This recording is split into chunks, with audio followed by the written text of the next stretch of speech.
فقط کافی است داخل گوگل شما سایت استادی پورتال سرچ کنید، استادی پورتالز. وقتی که داخل سایت شدید، گزینه اول آیم استودنت انتخاب کنید.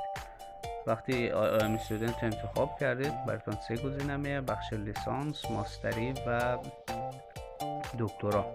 ما برای فعلا حالا لیسانس انتخاب میکنیم. بله، در این قسمت شما میتونید انتخاب کنید که حالا دنبال چه رشته ای هستید و در کدام کشور، در کدام منطقه.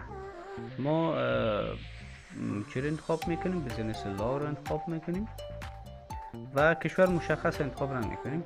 اروپا رو میگیریم که تمام دانشگاه اروپایی را برای ما شما معرفی کنه که بخش تجارت با چه قیمت هایی هستن.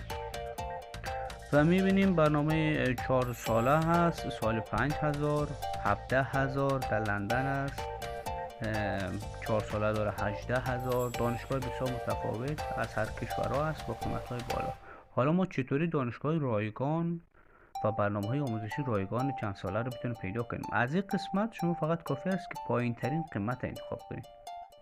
وقتی پایین ترین قیمت انتخاب کنیم، میبینیم که تمام دانشگاه هایی که رایگان یا پایین ترین قیمت داره در بخش بیزینس میبینیم که رایگان است 3 ساله،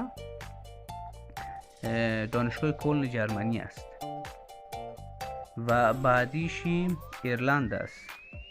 برنامه 4 ساله هست، باز دوباره جرمنی است.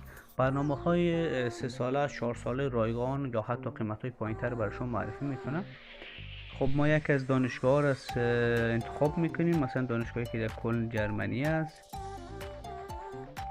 میبینیم که گفته برنامه 3 ساله هست، رایگان است، تا جون 2024 میتونید درخواست بدید و سپتامبر 2024 شروع میشه. یک سری معلومات در رابطه خود دانشگاه گفته، دانشگاه کلن است در جرمنی و یک سری معلومات در رابطهش داده. انشاءالله که از این طریق بتونید در دانشگاه و رشته مورد علاقه تان راه پیدا کنید و برای حمایت از ما صفحه دیجیتال اسکیل لایک کنید تا از ویدیوهای آموزشی ما با خبر شوید.